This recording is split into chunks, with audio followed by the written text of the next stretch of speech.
آخر میں پاکستان کا جس طرح میں نے کہا ہماری کنٹریبیوشن گلوبل وارمنگ یعنی کاربن ایمیشنز میں منیمل ہے، نہ ہونے کے برابر ہے. اور جو امیر ملک ہیں جو سب سے زیادہ اس کے اندر کاربن ایمیشنز میں جن کی کنٹریبیوشن ہے، ان کی اب بہت بڑی ذمہ داری ہے کہ یہ کم از کم وہ فنڈز پرووائڈ کریں تاکہ ہمارے جیسے ملک گلوبل وارمنگ فائٹ کر سکیں، ہم اپنی انوائرمنٹ کو بہتر کر سکیں. اب مسئلہ کیا ہے؟ ریسورسز کا ڈفرنس. ہمارے پاس مثلا کیا کنسٹرینٹس ہے پاکستان کے پاس؟ ہم نے بڑی مشکلوں سے پیسہ نکالتے ہیں اپنی 10 بلین ٹری سونامی کے لیے، اور پھر یہ جو کلین اور گرین پاکستان کے انیشیٹوز ہیں، ہمارے پاس آدھا پیسہ جو ہمارا ٹیکس کا وہ تو چلا جاتا ہے قرضوں کی قسطیں ادا کرنے میں، جو باقی بچتا ہے اس کے اوپر اتنا پریشر ہوتا ہے. ہمارے پاس ہیومن ڈیولپمنٹ، تعلیم، لوگوں کی صحت کے لیے، سیکیورٹی کے لیے ہمیں پیسہ چاہیے، ڈیولپمنٹ کے لیے یعنی ویلتھ کریشن کے لیے. تو جو پیسہ اصل میں اتنا اس کے اوپر ڈیمانڈ ہے کہ ہمارا جو پیسہ بچتا ہے وہ بہت کم ہوتا ہے. ہم بڑی مشکلوں سے پیسہ نکالتے ہیں اپنی انوائرمنٹ کو بچانے کے لیے کیونکہ ڈیمانڈ اتنی زیادہ ہے. اب میں آپ کو ریسورسز کا صرف تاکہ آپ کو اندازہ ہو کہ کس طرح کی ریسورس ڈفرینشیل ہے ہمارے اور امیر ملکوں میں.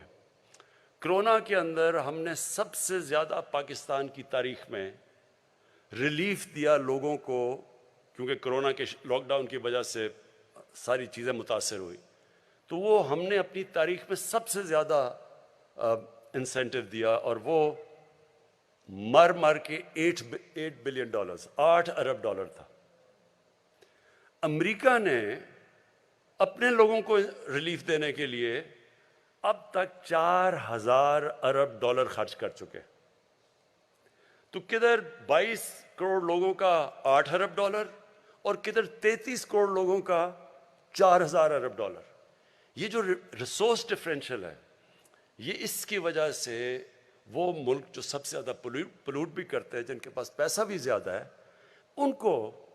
ان سارے ملکوں کو سپورٹ کرنا چاہیے جو کہ کلائمیٹ کی جنگ لڑ رہے ہیں. اور میں اس میں یونائٹڈ نیشنز کو، پھر UNEP کو، انوائرمنٹ پروگرام کو خاص طور پہ میں خراج تحسین پیش کرتا ہوں. میں یونائٹڈ نیشنز کے سیکرٹری جنرل کو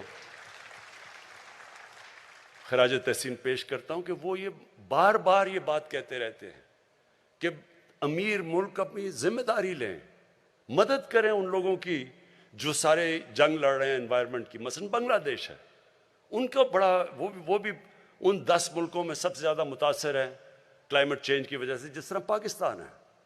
تو ان سارے ملکوں کی مدد کریں ہمارے لیے بھی، تاکہ ہم بھی فائٹ کر سکیں، اور یہ بھی پھر اپنی کوشش کریں کہ جو ایمیشنز ہیں ان کو کم کریں.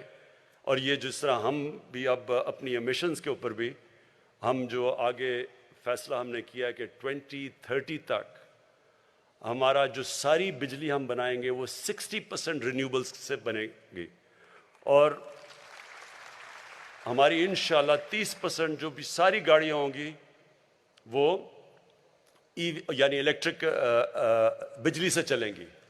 جس طرح کہ ابھی باہر، اور میں داد دیتا ہوں ہمارے نوجوانوں کے کہ انہوں نے اسکوٹر بھی بنا لیا ہے جو بجلی سے چلتا ہے، انہوں نے رکشہ بھی بنا لیا ہے. یہ ساروں سے ہمارے شہر کے اندر جو پولوشن لیولز ہیں وہ نیچے آئیں گے. میں پنجاب گورنمنٹ کو خاص اس لیے آج کیونکہ انوائرمنٹ کی بات کر رہے ہیں، میں ان کو مبارک دینا چاہتا ہوں، کیونکہ لاہور کے اندر جو بھٹے تھے اینٹوں کے، اس کی وجہ سے بہت پولوشن تھی.